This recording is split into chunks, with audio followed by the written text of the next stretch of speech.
can remember, what was the sermon of last week?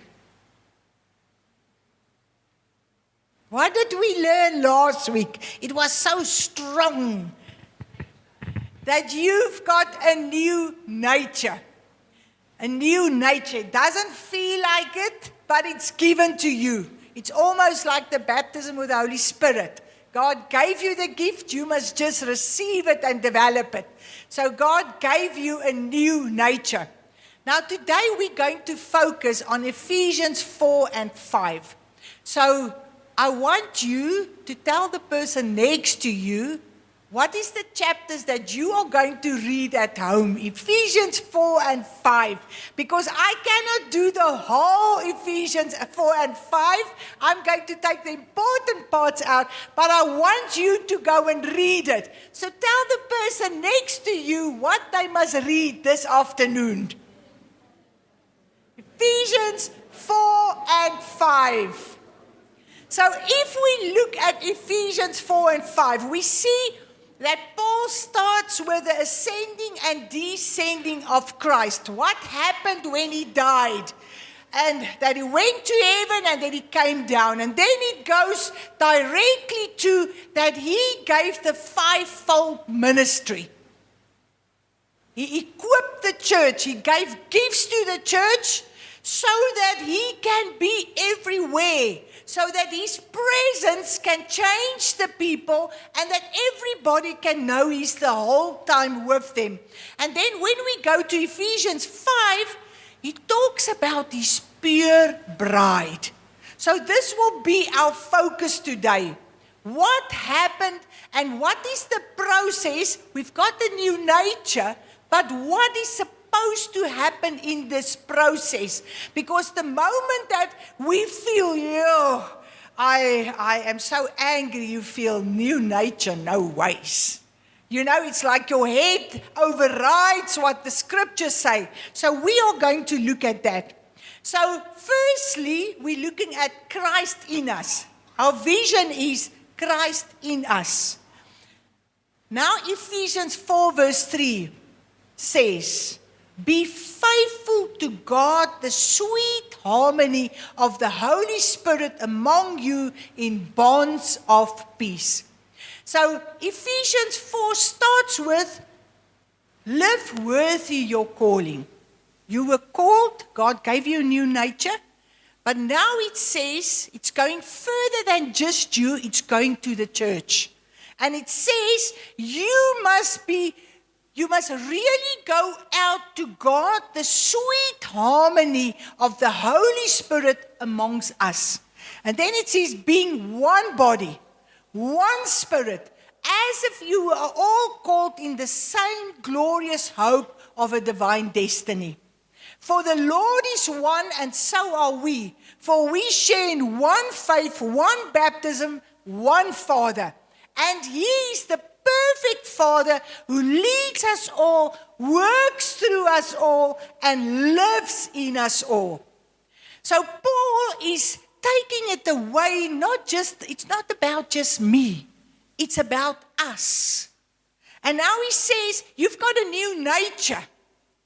But now if you go and read this whole passage, you will see that it's the whole process of putting on this nature the whole time. Taking off the old clothes, because the old clothes the whole time wants to come back, because we are humans. So discipleship begins inside. To follow the Lord, to be like Jesus, is something that must happen in my heart. And then it goes from me to the one sitting next to you. Christ living in me, but through me. So Christ is the source, but transformation is the evidence. And then holiness is the fruit. So we are going to look at these three parts of serving the Lord. This year, our focus is transformation. And you know, what's so wonderful is to see there's a few churches that have the same vision this year. One Holy Spirit. I got a message yesterday. Our vice president is part of the church planting group, And he told us all how they started in a poor area, a big church, and I see their vision is also transformation. And I thought, wow, so amazing. So the crowd is the people at your workplace. The podium is your kingdom assignment, why God has put you on earth. And your message is not just your speech. It's your deeds, your life, your character, your integrity that speaks louder than just your words. So he gave us this new nature, but now there's a whole time a process. If you go and read Ephesians 4, there's a fight between what I have in my character and what must change, and between what he gave me. I cannot love people, but he can love through me.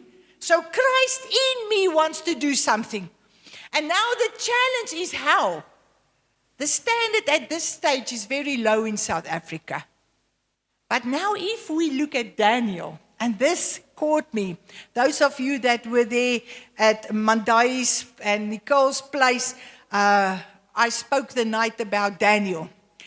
But Daniel 1:20 says that Daniel and his friends, had exceptional wisdom and understanding, better than all the other people, better than the musicians, the astrologers, the wise people, and not just better, 10 times better. Now, Christ in you can help you to lift the standard. Because this is what this man and Daniel has done in the king's court. In a setup when nobody was Christians. They lifted the standard. So be the best student. Be the best employee. Be the best leader. When people see you operate with excellent integrity and kingdom character, they'll say, why are you different? What do you have that I don't have? How do you do it? Gifts and talents will take you to the mountain top, but integrity and character will keep you there. So if we just think about Christ in us, this is what he gave us. This is what is imported in us, and daily wants you to renew, take off, put on what he wants to give you. So Christ gives the church with his own ministries to shape us. So he gave us a new nature, but it doesn't stop there. He gives us more so that we can be shaped in your kingdom calling. So Christ expressed through us, specifically with the fivefold ministry. And the fivefold ministry is not about titles. It's about Christ that continues his work on the earth. You know, the human flesh is always there. God uses you as an apostle, and now everybody must see it on your car. As you ride, there goes apostle, there goes bishop, there goes prophet. That's not the purpose of the fivefold. So Christ in me, and then Christ working through me. That's our vision in this church. That Christ in me will work through me. So if we look at the fivefold in Ephesians 4, and he has appointed with grace some to be apostles, and with grace to be prophets, and with grace to be evangelists, and with grace to be pastors, and with grace to be teachers. Can you see that grace is very strong? It's not about us. It's not about us being smart. It's about Christ, and we will look at point number 3. What does Christ want to do? Why did he give with grace this to us? It says, verse 12, and their calling is to nurture and prepare all the holy believers to do their own works of ministry. And as they do this, they will enlarge and build up the body of Christ. These grace ministries will function until we all attain oneness in faith, until we all experience the fullness of what it means to know the Son of God. And finally, we become one perfect man with a full dimension of spiritual maturity. So what does it say? We all have this grace gifts. Everybody, when you decide to follow Jesus, the Bible says you are a baby. And babies drink milk. Now, you know, we've got a new baby in the house. I said yesterday to Melissa and Amandine and them, I said, it feels like we just had sleepless nights. You know, one night with a baby every 3 hours. Now the Bible compares someone that decides to serve the Lord with a baby. So a baby needs a lot of attention. When we invade the area, it means there's a lot of babies that must get special care. But now we have different molds. We don't think the same. We don't act the same. And now if we look at, why does he say, I'm giving the fivefold to mature the body? The apostle establish and align us in God's purpose.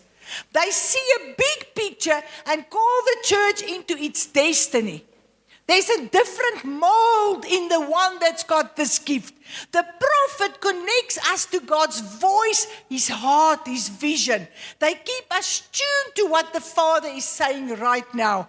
The evangelist fires us up with passion for the lost. So the evangelist helps that the church doesn't become a bless me club. The evangelist in the group helps you to always focus on the lost people that's in that area. The pastor provides care, nurture, and a safe environment. And the teacher grounds us in truth, making sure we're not just excited about what's going on, but it's also accurate. If we just think, I thought by myself when I thought about the teacher, most most religious churches, like, let's take the Jehovah's Witnesses, they started right. And then someone had a dream. And then they ran after the dream. Because the teacher didn't bring them back to the scripture. In the apostolic faith mission, the same. There was churches that broke away because someone had a dream that they must wear blue clothes and khaki uniforms. So even if you dream, where's the scripture? If we look at history, we always see that God blesses his group of people. But if all the ministries doesn't function, it's like this group grows wrong. If there's no evangelist, we don't care about the lost. If there's no prophetic, we don't hear what God is saying now. If there's no apostolic, there's no alignment. If there's no teacher, it's so easy to run with a dream, and God is not in the dream. So we have to have the fivefold so that the body can grow right. Now verse 13, it says, and then our immaturity will end. You know, in this time, there's so much that we can run with that's not biblical. It says here, and we will not easily be shaken by trouble, nor led astray by novel teachings or by the false doctrines of deceivers who teach clever lies. We have a lot of clever lies today. I mean, if you just think why the government wants to organize churches now, it's because all the clever lies, and our people are running after it. And the more the person screams and the more the people think he's powerful, the more they take it. And where's it in the word? So, it says, if this fivefold functions, and it functions like it must, and everyone in the body takes up its gifts, then we will mature. We will not stop serving the Lord the moment that trouble comes. We will not think we are so heavenly because now we're all Jews, or now we're so heavenly. We're just waiting for Jesus to come. We're not focusing on anything else. It's all right. But the moment that it goes skew, we've got a lot of new churches. We've got a lot of doctrines and people follow them. But this says, go to the scripture.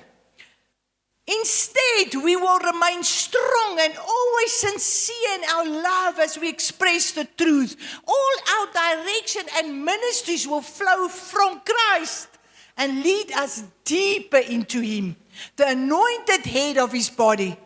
And then verse 16 says, and every member has been given divine gifts to contribute to the growth of all. Every member have gifts to contribute to the growth of all. So it's not, the pastor's not going to mature the church. Every member's gifts will contribute to the growth of all. Ephesians 4 says, verse 23, now it's time to be made new by every revelation that's been given to you, and to be transformed as you embrace the glorious Christ within as your new life and life in union with Him. For God has recreated you all over again in perfect righteousness. Now you belong to Him in true holiness. If you think about what Francis said about your new nature, this is now further. But it's a battle because you have to put on and put off. And that's a continuous thing. But what you put on and off, as body we receive different gifts. The Holy Spirit of God has sealed you in Jesus to experience this full salvation. So Christ in me, Christ through me, every believer equipped, every gift activated, and every member growing. That's church. Every believer equipped, every gift activated. We always say our shape, Taxi 5, is our shape booklet that is about your gifts. If you are a caring person and your gifts are not activated, it means we don't have caring here. If you are a hospital person, a friendly person, and your gift is not activated, people can come in the church and think, yo, these people are so unfriendly. If you have huge compassion and you start using your gift, this body mature. Now we go to the last part. Christ in me, Christ working through me. Ephesians 5:25. We're looking at Ephesians 4 and 5. In Ephesians 5, Paul goes to marriage. And you know, if there's one area that are severely damaged in the world, it's at marriage. Now it says, and to the husbands, you are to demonstrate love for your wives with the same tender devotion that Christ demonstrated to us, His bride. For He died for us, sacrificing Himself to make us holy and pure, cleansing us through the showering of the pure water of the Word. All that He does in us is designed to make us a mature church for His pleasure. Glorious, radiant, beautiful, and holy. Now I want you to think, who of you have not been at a wedding? Is there anybody here that's never been at a wedding? Okay. How long before the time does wedding preparation start? Sometimes a year. Jerry, how long before the time does wedding preparation start? Young men, help me. How long before the time? If I take the African, the Sotho culture, it starts starts with negotiation between the families, no? You first just talk. So it's not just this two that decide we're going to marry. You have talks. It's a long process. And then people still believe in La Bola. So then there's a negotiation for money.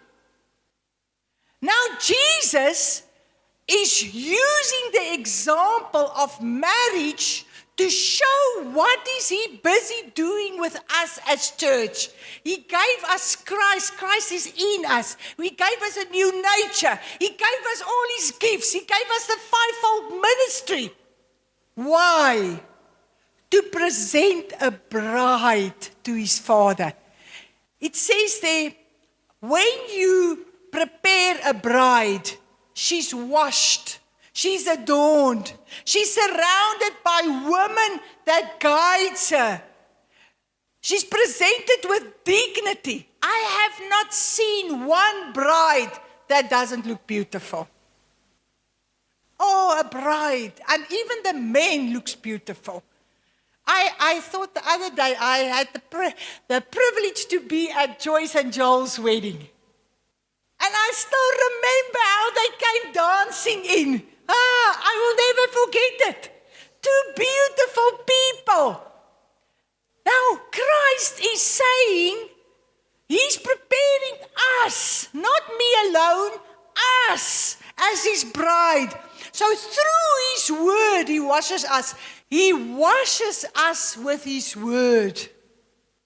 Just like a wedding, this beautiful bride is prepared. Christ comes and he washes you with word. When you read the word, suddenly you feel in your heart, this is second best that I'm living. There's a better one. Suddenly the Holy Spirit shows you something that you didn't know. Through discipleships, he adorns us. Through the community of faith, he prepares us. We need each other to better understand. When we share word, we read the same passage, but the Holy Spirit woke something in you that I didn't even see. So one day, Christ will present the radiant church like a bride walking towards her bridegroom, whole, healed, and beautiful. That's where we are moving as church. And that's the heart sore, that people think they can serve the Lord alone. But I am not alone the bride. We are the bride. All the churches together are his bride. And he's coming back for a pure, radiant church. People that are ready to meet their Maker. We are not just saved, we are cherished. We are not just church, we are his bride. So Christ is busy with us, and he's busy with the other churches, and he's busy with South Africa, and he's busy with the world, with the church, to purify his bride. So we need each other. We need each other as churches. Because we are all together his bride. So Christ is formed in us. We are built by Christ. And we are presented to Christ. That's Ephesians 4 and 5. And discipleship starts within us. This process is discipleship. Christ living his life through us. Christ in me is the source. Transformation is the evidence. And holiness is the fruit. And this year, our focus will be transformation. So if we think about church, the ecclesia, we are not a building where people come and sit. We are a place where people come, where we get equipped, where we get sent out, and where we bring more people back. Then those people get equipped, they get sent out, and they bring more people, and the cycle continues. Can you see the difference between tradition and between God's role model? So it's about quality disciples. The church is not the kingdom, but the church is the vehicle for the kingdom. And people will come when this light in us grows stronger and stronger, because they will know we know where's the source. And quality will bring quantity. So if we look at the three pictures, Christ in us, Christ expressed through us. And Ephesians 4 and 5 talks specifically about the fivefold. And then Christ united with us, the church, his glorious bride. There's so much negativity about church today. But even if the church have done so much wrong, it's still God's bride. We as believers are still his precious bride, and he wants to make us spotless as church. So can we understand what is our role in this beautiful bride? Can you understand what is your role in being his bride? Can we as church help Christ in us to work through us to change the world around us, that a beautiful bride can be presented? Amen? That's why we are doing transformation. Taking off the old, putting on the new. And you know, you can go and read Ephesians 4 and 5. It will talk about all the old that must be put on with the new. I cannot, but I can because Christ is in me. Lord, thank you for everyone here. Thank you for a year of transformation. Thank you that Christ is in us. Something huge happened when we accepted you as our Savior. Something huge happened. You departed so much in us. Thank you that you gave us the fivefold, the gifts. And thank you, Lord, that we can be part of a beautiful bride. A bride that will be presented to God the Father. Pray for each one here. Help us, Lord, to be what we are supposed to be. Christ in us. Christ working through us to change those around us. We honor you in Jesus' name. Amen.